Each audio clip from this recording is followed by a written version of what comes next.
Hello, everyone. Welcome to the Cloud Currents podcast, where we navigate the ever-changing seas of cloud computing and cybersecurity. I'm your host, Matt Pacheco from TierPoint. I'm responsible for TierPoint's cloud, data center, DR, and security content strategy. Today, we're thrilled to have with us a true innovator in the world of B2B tech partnerships, Dina Moskowitz. Dina is the CEO and founder of Partner Optimizer, a cutting-edge platform that's revolutionizing how companies discover and manage partnerships in the cloud ecosystem.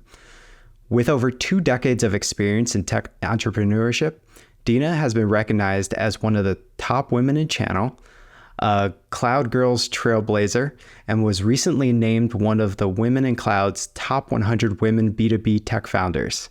Today, we'll explore the evolving landscape of partner ecosystems in cloud computing, dive into how AI and data mining are transforming business partnerships, and get Dina's insights on the future of B2B tech channel. Dina, welcome to Cloud Currents. Hi, Matt. Thanks for having me, and thank you all for listening. Well, we were really happy to have you and dive into a bunch of different topics. But we can start with your career journey. So can you walk us through your journey from investment banking to becoming a tech entrepreneur, and what sparked your interest in the B2B tech partnership space?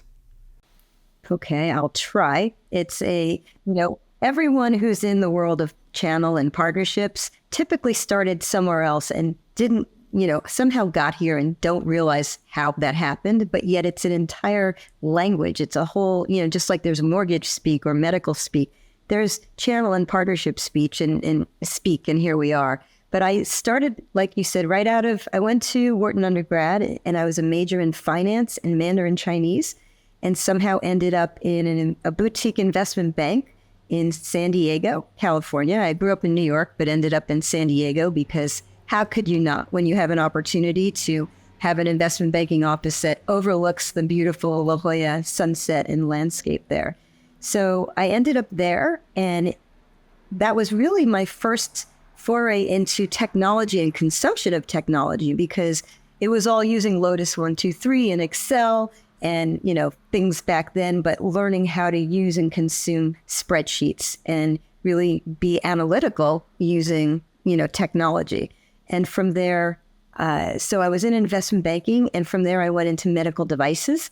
Hard to explain how that happened, but it was startup companies. And so I've always been involved in the world of startups and technology in some way, shape, or form. So eventually I was in another startup, which basically sold. It was in the real estate industry. And and from there, it spurred into another startup, and that was called Home Data Guard, or Critical Digital Data. And that was one of the first cloud softwares on AWS after it came out of beta. And so we started to get, like, the late 2008, 2009, started building a SaaS before it was called a SaaS, and got a lot of experience that way with cloud infrastructure. And when I sold that company, that's when it was very apparent to me that there is a huge amount of opportunity for all sorts of evolving technology and applications that go beyond IT to go to market that, through cloud and through partnerships. And so that led to the first channel marketplace for SaaS to come together with channel partners, and it was called SaaS Max. And that was doing that actually over time.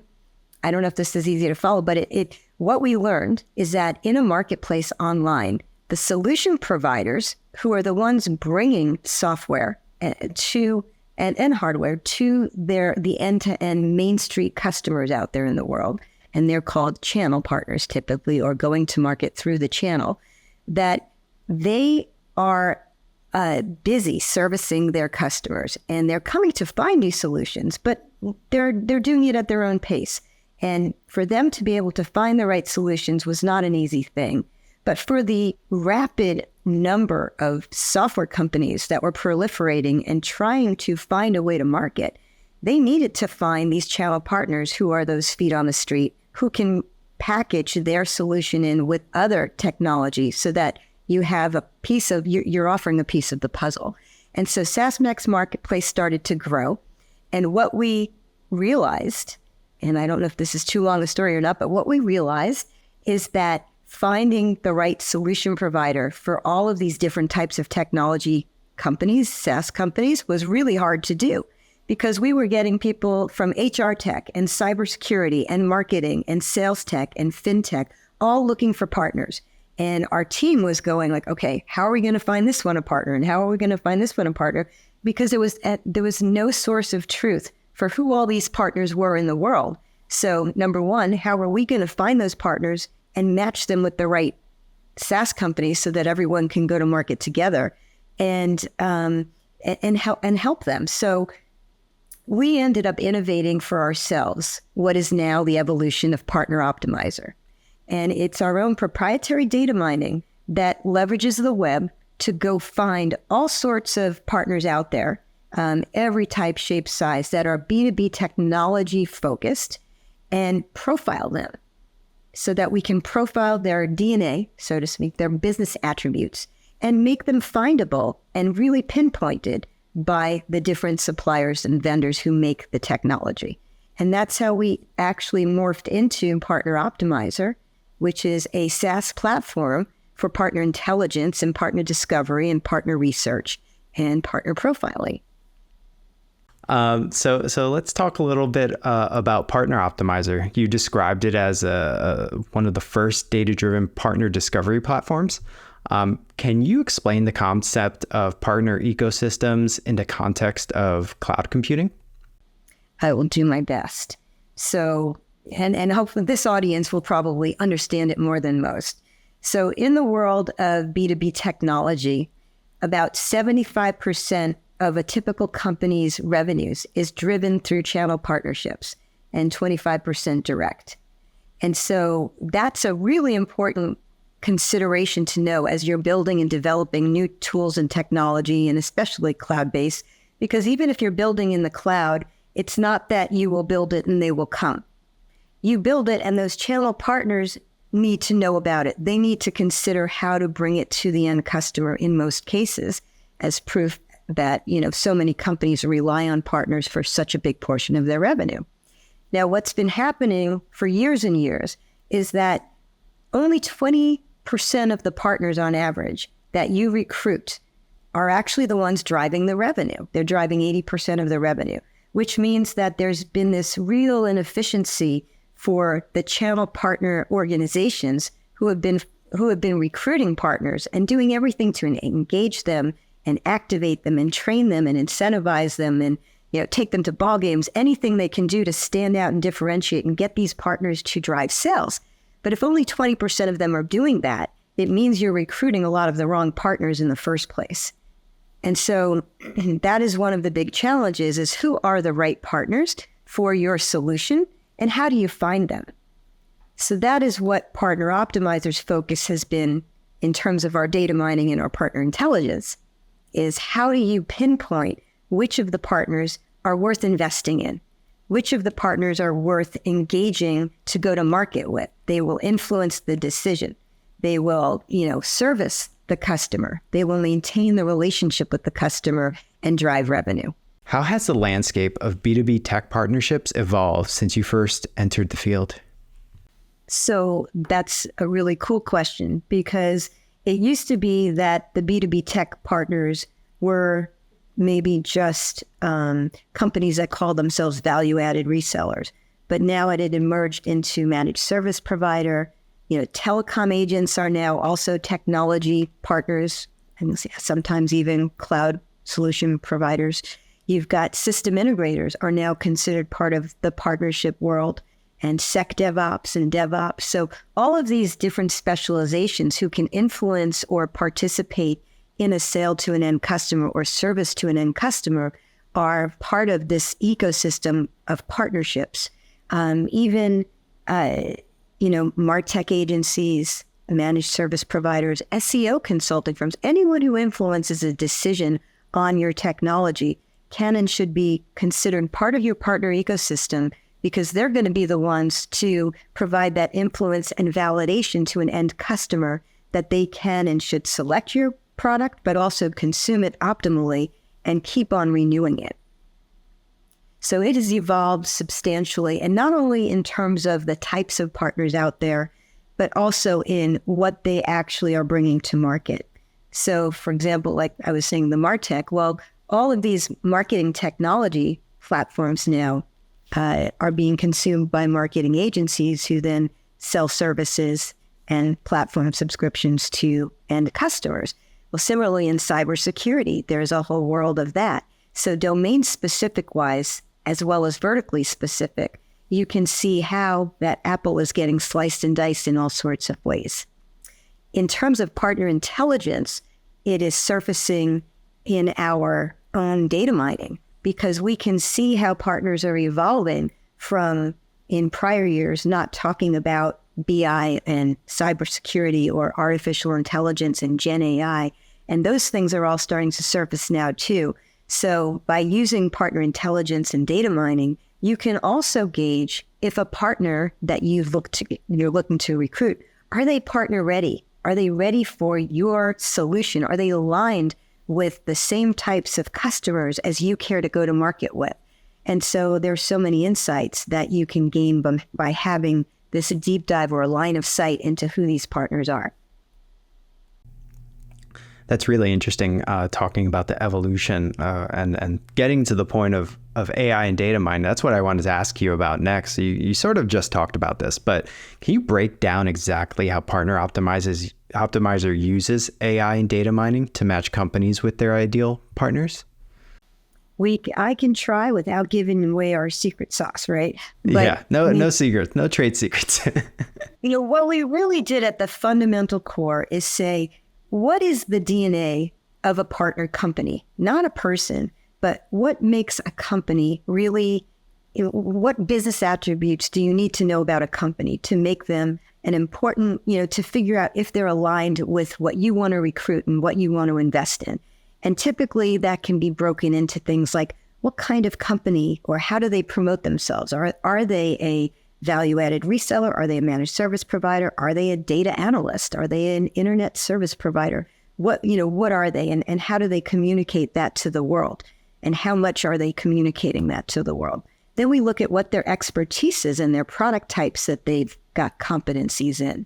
Then we look at things like, what is their ideal customer profile? Because their ideal customer profile should really align with yours as a technology company. You don't want to try to get a cybersecurity company partner to be selling your MarTech platform. It's just not going to work. It might be a one and done, might be a nice little referral, but they're not going to be the ones worth investing in and going to market with.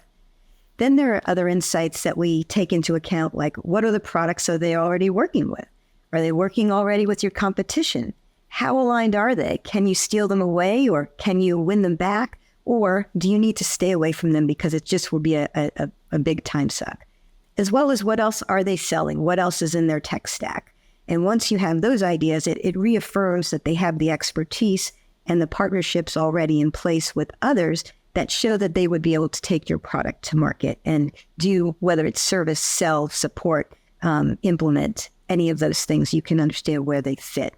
And other things like competencies and certifications that show that they've invested in your area of expertise that they need in order to sell.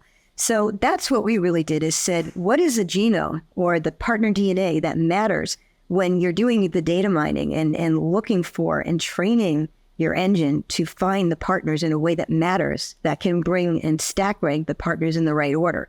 And we never found anywhere else that focuses to that nth degree of deep, B2B technology attributes to really be able to hone in on these things.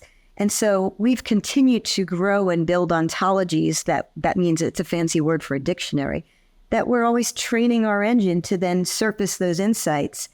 And so that's the back end, right? The front end is also search algorithms and really testing up front. Are we bringing back the right information, the right partners for the right query? And what needs to be done there? And how do you train it to surface those things? So that's been a lot of what goes into it. Once we got those two things down pretty well, now it's about bringing the insights even more obviously to the surface so that our customers can have an even smoother journey. And so while we're talking about data mining and AI, how do you see the balance between human expertise and AI-driven insights evolving in partner ecosystem management? It's a great question. I think that hybrid intelligence is critical. The platform, the AI will never understand. I mean, I can't say never, but the intent of your search. If you're going online to search for best movies, it doesn't know why. It could assume you're going to find the next movie at the next time based on this type of thing, but it doesn't really know. Maybe you're reviewing movies, or maybe you're looking to find out where the theater is and go sell it popcorn. So, you just don't know. The machines don't always know or predict correctly the reason for why you're making your query. So to be able to be in control of what you're querying for and be able to surface those things along with the data is it's a really important component, especially the more detailed, the more focused you are in an area. So if you were to go to a generic Gen AI platform and try to search for the same types of partners that I just told you about, it might surface very high level. These are all these IT service providers, but it's not going to tell you very, very specifically which ones are focused more on these types of cybersecurity versus these. That's where our engine comes in and trains and is able to do that. Yeah, that kind of specialization is really cool, really interesting. That's right. Yeah, I was at the AWS AI Women in AI Founders event last week, actually. And that's what the big conversation was, is that the verticalization of AI is going to be critical for good outcomes, for you to be able to trust the outcomes. Yeah. And using, and like you mentioned before, it's using the general tools, the free tools usually give you pretty much whatever is available on the internet. So tools like yours that have kind of that I don't want to go into your trade secrets or anything, but have that expertise and that focus can really offer value there. So that's really cool to hear. So I'm going to switch gears. I'm very interested to hear about some of the, I guess, challenges businesses and opportunities that businesses face in B2B tech as it relates to partner ecosystems. So my first question is, what are some of the biggest challenges companies face when trying to build and manage partner ecosystems in the cloud era? Well, the biggest one, which is the one that we've been trying to tackle, right? Which is finding the right partners in the first place.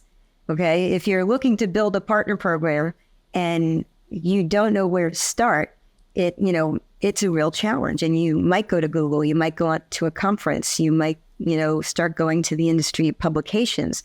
But it's a really important thing to refine and hone in on what your ideal partner profile is. So just like there's an ideal customer profile in marketing, you need to build an ideal partner profile. And the ideal partner profile needs to include not just what you want them to do and be and want them to sell your product and solution, but also what else do they do that shows that they have all that competency and are well aligned to, to recruit. And a good example of that was a few years ago, an innovative SaaS company came along that does app security, and it's called AppSec. And back then, partners didn't know about, and the world didn't know about application security. And so it wasn't talked about a lot. It wasn't visibly surfacing in data mining online. But this company was convinced they wanted to find partners who do app security. Well, the answer to that was, well, good luck, because no one really knows about it. You're innovating and pioneering a new industry. So you better look at the adjacents. What else are they doing? What else are they selling today that shows you that they would be ready to take on your product and solution? And so when you're bringing new products to market, even existing ones with new features or to compete, you really have to take that into consideration. In your experience on the flip side of that, what are some key factors that make a successful partnership in the B2B tech space? Oh, so there are a lot of different ones. Number one, you have to make sure that you're aligned with them. You want to like them too, and you do want to do in partnerships. There's a lot of friendships that are developed because you're working closely with them. They really are, your sales team, your feet on the street, as they're called. So you do want to bond with them, but it's really important to think about, what do they care about most as a business? They're servicing their clients. How do you help them to be a better partner to their clients so that they can and trust you to bring new products and innovation to their customer base and don't question it? And also that you're compensating them fairly. If you're asking them to bring in a solution that's, $200,000, don't think about just giving them a $200 bonus or something. How do you really build a partner program that's best in breed? And there are many consultants out there who specialize in just building partner programs, and especially in the enterprise. I mean, TierPoint has, they have an established partner program.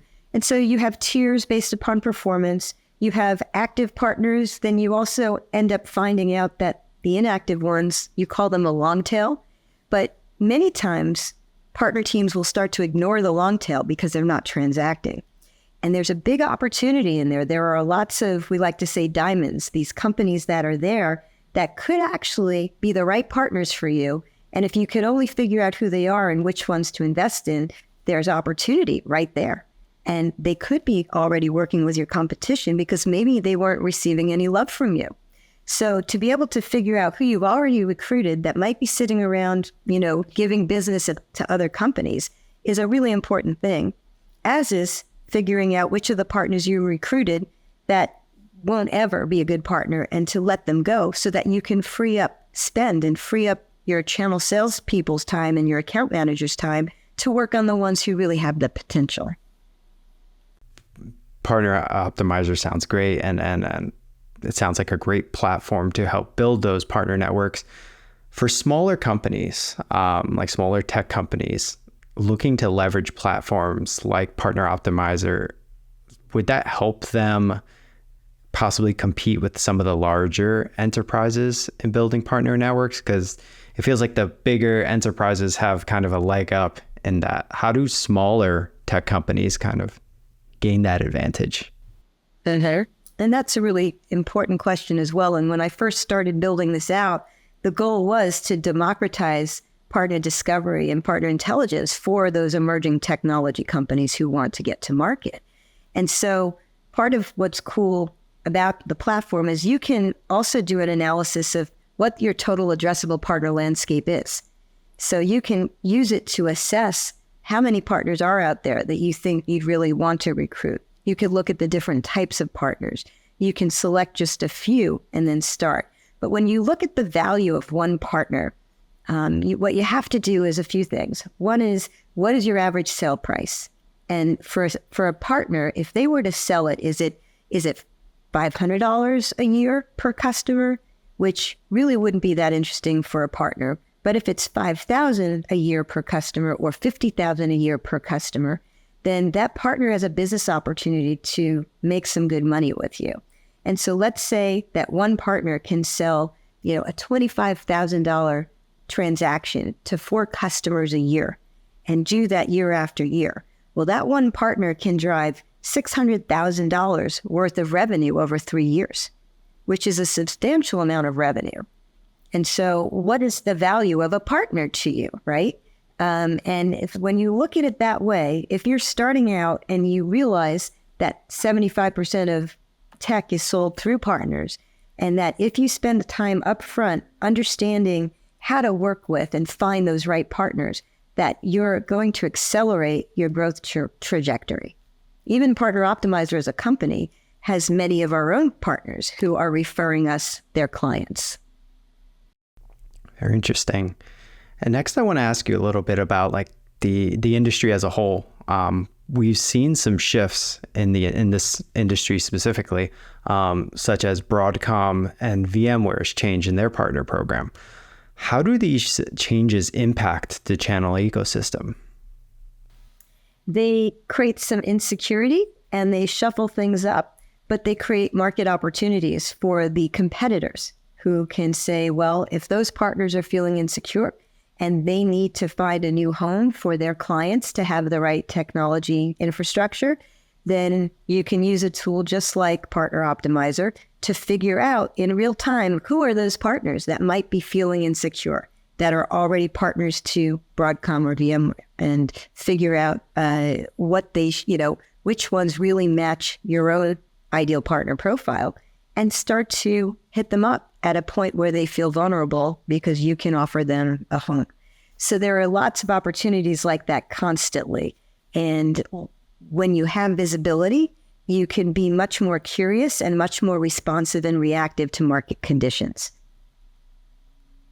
So that is what's happening.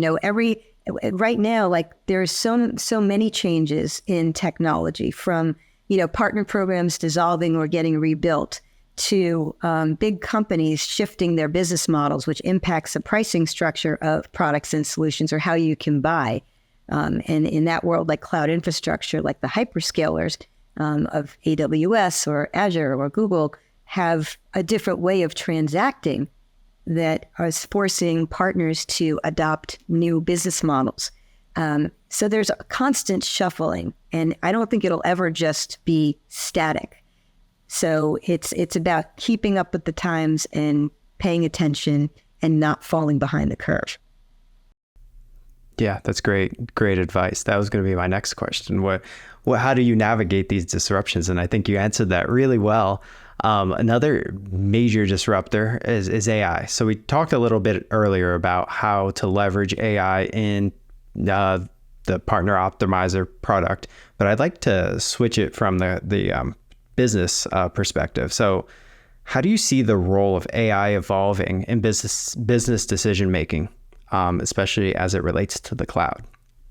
Yeah, it's a conversation that I think everyone is having right now in B2B tech, because it's evolving from, do you let your own company and your own team consume AI? And are you basically, leaking proprietary information by letting your people, use anything external? So it's about understanding what the risks are and how to contain them, but still be able to leverage the value of the efficiencies of AI. So that's, one aspect of what's getting, shifted. The other is everybody's roles are in some way either threatened or also face opportunities from the consumption and use of, different types of AI tools. And so there's a fine balance, because there's a fear that you might become irrelevant, but if you embrace it and are the first to embrace it, it can actually, on a personal level, be excellent for your own career when others are not as quick to adopt. And you mentioned I want to ask you a little bit about the pitfalls companies should be aware of. You already mentioned the putting your proprietary information out there too. What are some other potential pitfalls companies should be aware about when relying heavily on AI tools? Obviously getting the wrong piece of information back. AI is known to have certain hallucinations, right? And so that's why the training of the engine, if you're doing an internal communication tool, has to really be trained on your company's information and data sources versus just the broad world. And so you have to, you do have to watch out for the hallucinations. It's important, I think, to train your people, or for anyone individually thinking about it, to get some training on prompting.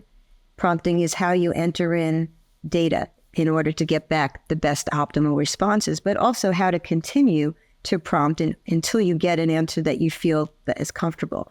And one of my biggest concerns or fears in general is that as we grow to rely so much on AI, we won't challenge the response. We won't think, is that right or wrong? Is there a better answer? And so there's a bit, for me anyway, a personal fear that people's critical thinking skills might get, desensitized or,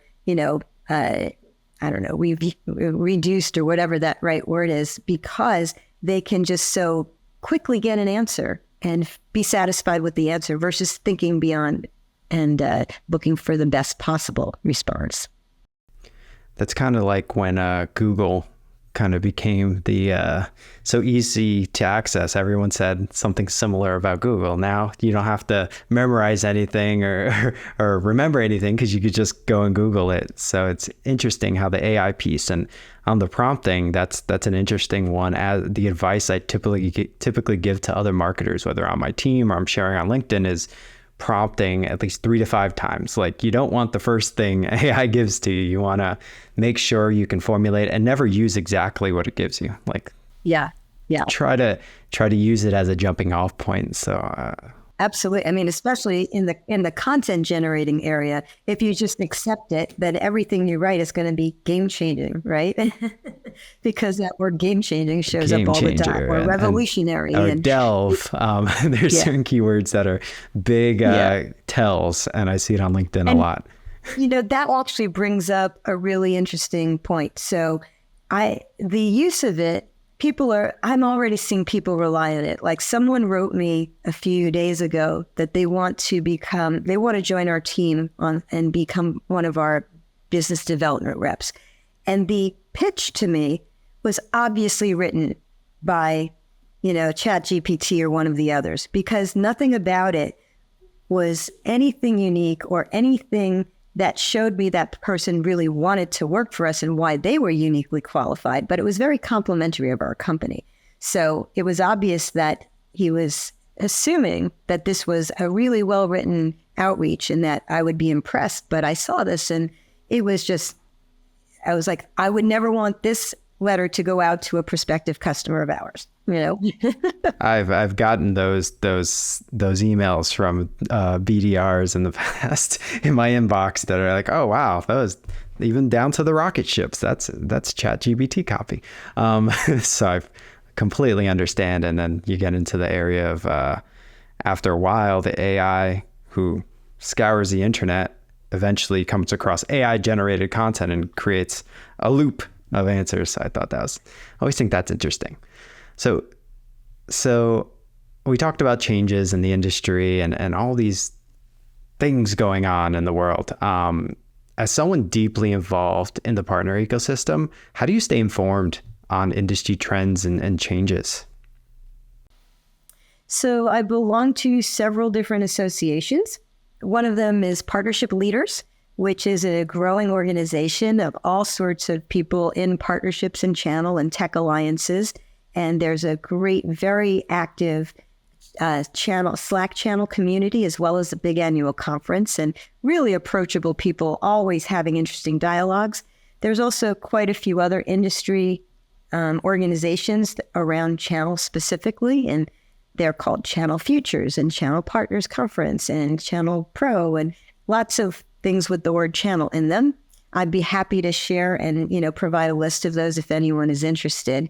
But then also I'm in, other types of groups. I'm always trying to stay on top of the latest research, and I subscribe to a lot of e-newsletters and try to, on a regular basis, review what's going on in the news that morning and maybe that evening. And so that's how I try to keep up. And then, I'm fortunate to be invited to things like the AWS Female Entrepreneur AI event, where I get to really meet innovators and entrepreneurs who are on the edge of, the future. Excellent. So looking forward a little, because we're talking about the future, what skills do you think would be most crucial for people looking to succeed in this space, this partner ecosystem space, within the next 5 years? People skills, communication, insight, empathy, the soft skills that you cannot replace with the technology. Because when it comes to partnership, you're ultimately wanting to find those companies that you can trust and build rapport with and go to market with and collaborate on to get deals done and to build happy customers. So, you can use all the tools to keep you managed and get you ahead of the curve and accelerate the right partnerships, but ultimately, just like I think in anywhere in business, you want to have and surround yourself with people that you can, you like working with. Excellent. And what emerging trends do you see shaping the future of cloud partnerships?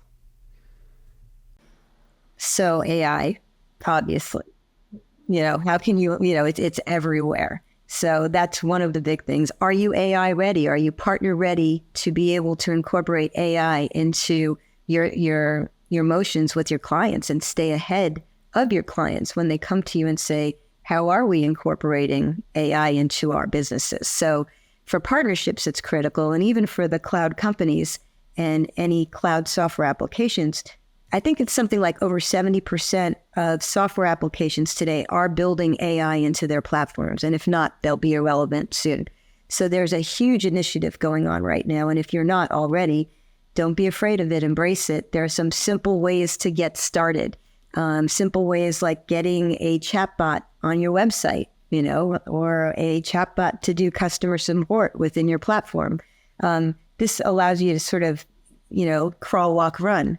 But and I don't need to talk to any of the CTOs or product engineers out here that are, I'm sure, already thinking about these things. But it's a really important component to stay relevant. And when you're doing that, also, you have to think about the cloud consumption that's going to occur as a result. Do you know what those numbers are? How it's going to affect your monthly spend? Can you control it and keep it managed, or will it be a surprise when all of a sudden you launch something and boom, everything has doubled or tripled or something? So pay attention to not only incorporating it, but what you're going to pay on the back end, and will it impact your margins? And you got into consumption. That's a good point. I'm also interested in the role you see sustainability playing in future partner ecosystem strategies, because we're talking AI, but there's also, when you talk AI and these AI powered data centers and all these data centers trying to power AI with these the GPUs and the new cooling techniques. How does sustainability play into that? So I'm not the expert on it, but it's going to play into our margins. That's really what's going to happen. If you're consuming the AI, and even if you're charging that through to your customer, plan for increased expenses and plan for learning about that impact. And if you're really socially conscious, you may want to find those hosting providers and cloud providers who care about that as well and align with those companies. Excellent. Getting to my final two questions for you. We're almost there. So what is your vision for the future of Partner Optimizer and its role in shaping B2B tech partnership landscape? Yeah, I love that question because, obviously I'm always trying to think ahead of what it means for us. But I see and envision Partner Optimizer being sort of the foundational partner intelligence platform that helps companies, basically grow, manage, accelerate, strategize, and keep enriched their entire partner ecosystem into the future. And the sooner they learn how to incorporate it, the sooner it's your competitive advantage. But in the future, it's basically going to become a point of parity, because as more and more of your competitors are adopting a tool like Partner Optimizer, if you don't have that information, you are going to be behind the curve and lose, opportunities to drive revenue with partners. They're going to be going to those places or being approached by your competitors who are taking a data-driven approach to being successful in their channel. It allows them to do less with more. So the biggest channel organizations that have hundreds of channel sales and marketers in them are going to get more efficient and more aggressive because they will know what to do with which partners and who to invest in. And even the ones with the smallest partner programs can more specifically pinpoint and cherry pick who they want to go to market with and prove their technology out, and then find those lookalike partners who they can then replicate that success with. Excellent. And I really appreciate you coming on here and talking about Partner Optimizer and channel and partnerships. My final question for you. So there might be a lot of people watching this podcast who are aspiring tech entrepreneurs or people in the tech industry. What advice would you give them to help make their mark in the cloud and B2B tech industry? You have to be a little crazy.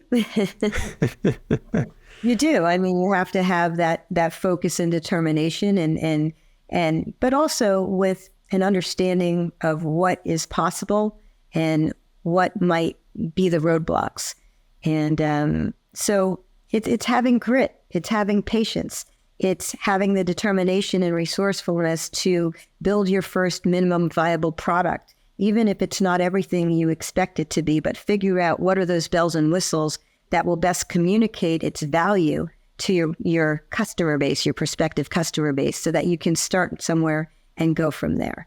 And you won't always hit the mark, it's why we started out in one way and ended up with Partner Optimizer. We didn't realize that when we started that this was going to be the path that we took. But had we not started in one place, we would not be where we are today.